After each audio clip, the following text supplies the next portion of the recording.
Naija Creepy Stories 1, story as told by Teo. This happened to my dad in the 1970s in Ibadan. He went out with his friend to go drink at a bar when they spotted this fine girl. So two of them went up to her and started a conversation. My dad's friend was quite interested in the girl and was making all the moves. The girl then started to complain of cold, so my dad's friend gave her his jacket. So he asked for her address to come get the jacket the next day. Forming sharp guy and all that. She wrote down her address and both of them went back the next day. When they knocked, an old woman answered the door and they asked after the girl. "Are you sure that's the person you came to see?" They said yes. She asked them this twice. Then she nodded and told them to follow her, leading them to the backyard of the house. Right there was a grave with the girl's name on it. Even more terrifying was that his jacket was neatly placed on the grave. He fell seriously sick for the next 2 months with strange boils all over his body. Naija Creepy Stories 2, The Night Crawlers.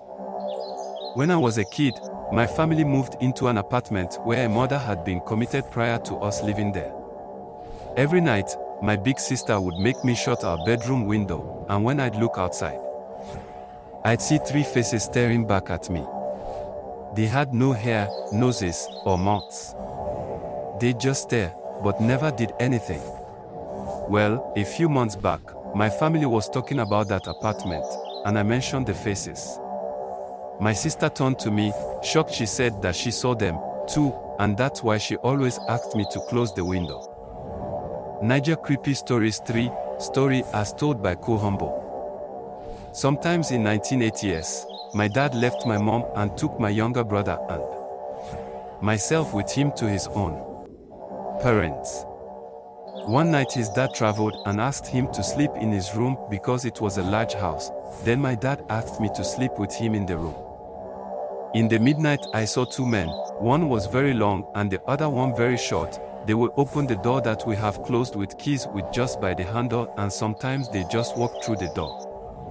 This happened all night till 4 am, and these men would cry so loud, but seems nobody was seeing or hearing them.